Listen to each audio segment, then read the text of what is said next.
Անցնող շաբաթ մեծ քաղաքականության ճանապարհները հատվեցին Երևանում, Բրյուսելից մինչև Փարիզ, Լոնդոնից մինչև Օտավա ու Անկարա։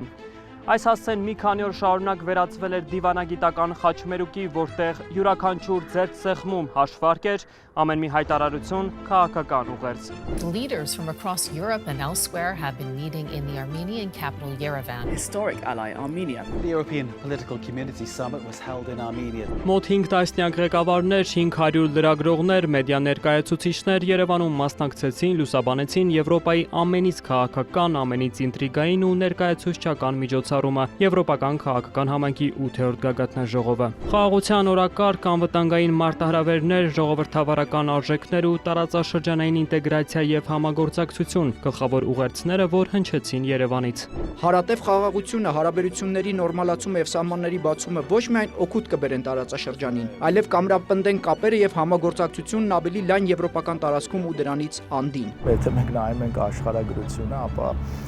պարզ է դառնում, թե որքան կարևոր է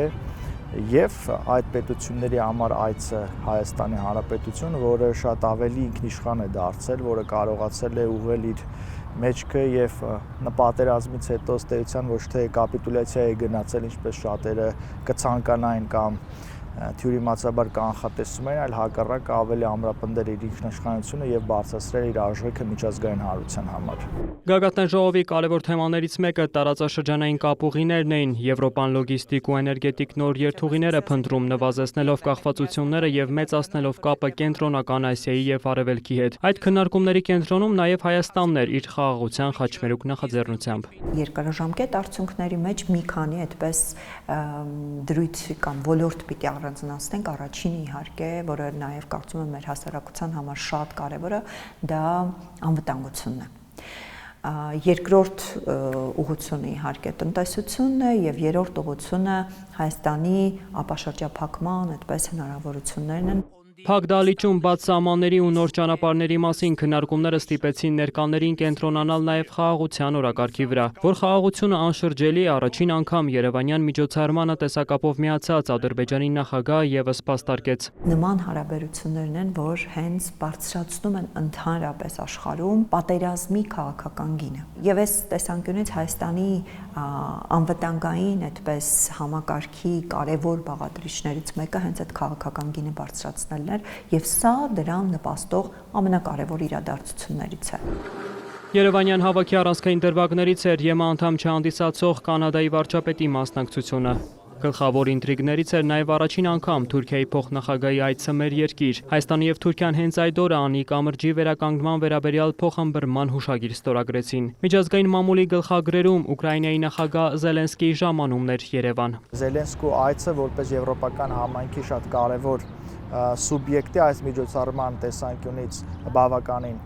կարևոր էր եւ Հայաստանի պարագայում էր ցույց է տալիս, որ դիվերսիֆիկացումը եւ հավասարակշռումը արտաքին քաղաքականության բերել է այն իրավիճակին, որ Հայաստանը իսկապես դադարելով լինել Ռուսաստանի ըստ էության, որպես սատելիտը Արբանյակը կարողանում է նաև հյուրընկալել այն առաջնորդներին, որոնք Ռուսաստանի հետ ունեն ոչ այսպես ընդհանուր շահեր։ Պատմական հաջորդ իրադարձությունը Հայաստան-ԵՄ Անդրանիկ գագաթնաժողովն էր։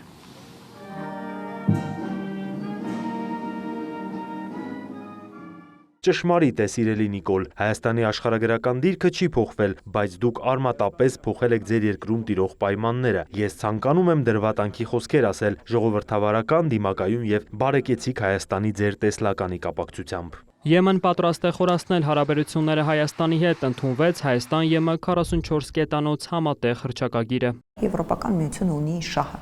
եւ այդ շահը այո, նաև աշխարհաքաղաքական է, որովհետև այստեղ դիտարկում են այդ կոմունիկացիոն ամենակարճ ճանապարհը Ասիայի հետ համագործակցության։ Ընդ որում հենց նաև Հայաստան Եվրոպական միություն առաջին գագաթնաժողովի նման գագաթնաժողով նաև անցած տարի եղել էր Ասիայում, ինչը էլի հասկանալի էր, ցույց էր տալիս, որ ցամաքային ճանապարհի տեսանկյունից այս ռեգիոնը այդ առումով իսկապես հետաքրքիր է Եվրոպական միությանը։ Հայաստանի եւ Եվրոպայի շահերը խիստ համընկնում են, տնտեսական կայունությունը, ճանապարհների ապաշրջափակումը անհրաժեշտ են նաև մեր պետության զարգացման համար, նկատում է փորձագետը, անդրադառնալով քննադատություններին, թե նոր հռչակագիրը համակարգire ֆինանսական լրացուցիչ հատկացումներ չի նախատեսում։ Եվրոպական միության 2.5 միլիարդ, 2.6 միլիարդը դեռևս սպառված չի եւ այդ տեսանկյունից մենք դեռևս կարող ենք դիմել այդ ծրագրերում ներառվել եւ այլ։ Երկրորդը 250 միլիոնի ծրագրերը դեռևս մենք չենք իրացրել, որովհետեւ ցանկացած պետություն որոշակի կարողունակություն ունի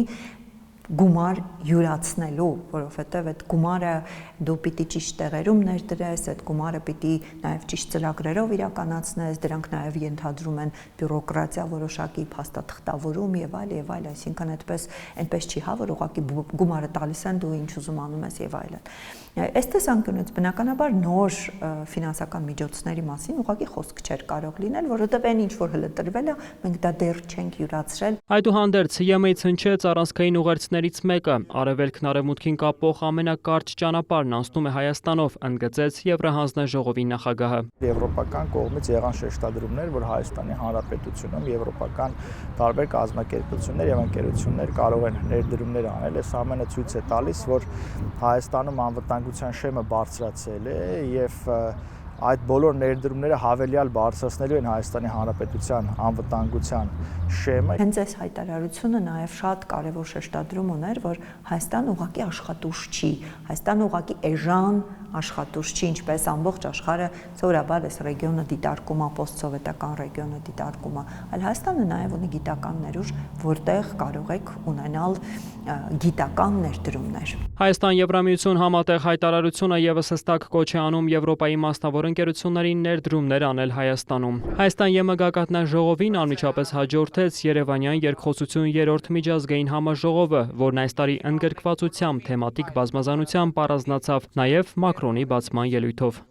Դուք ունեցաք խաղաղություն հաստատելու խիզախություն, սա իրապես Հայաստանի հաջողության պահն է։ Հայաստան-Ֆրանսիա ռազմավարական գործընկերության փաստաթուղթը Երևանում անցկացված եվրոպական քաղաքական շաբաթվա ամենաառանցքային ձեռքբերումն էր։ Դրա քաղաքական կշիռն ավելի մեծացավ Մակրոնի Հայաստան պետական այցով։ Օդային համբույրներ, գրկախառնություն ու լուսանկարներ։ Երևանը մի քանի օր քայլեց Մակրոնի հետ ու Մակրոնի կողքին։ Merci et bonne nuit. Ֆրանսիայի նախագահի այցը Երևան ոչ միայն խորհրդանշական էր, այլև քաղաքական հստակ ուղերձներ ուներ։ Ռազմավարական գործընկերության փաստաթուղթը, որ ստորագրեցին կողմերը, պետք է համակարգի գործակցությունը պաշտպանության, տնտեսության, ենթակառուցվածքների, էներգետիկայի, կրթության ու բարձր տեխնոլոգիաների ոլորտներում։ Այս այցը տեղի ունեցավ այն պայմաններում, երբ Հայաստանի Հանրապետությունը բարձրացրեց իր ինքնիշխանությունը։ Եվ այդ այցը Հայաստանի Հանրապետության ինքնիշխանության արձանագրումն է, եւ բնականաբար, եթե ինքնիշխան է պետությունը, զարգացման շատ լայն հեռանկարներ ունի։ Մակրոնի պաշտոնական այցի վերջին կանգառը Գյումրին էր, հիշողությունների ու հայ-ֆրանսիական կապերի քաղաքը։ Գեցե Հայաստանի Հանրապետությունը,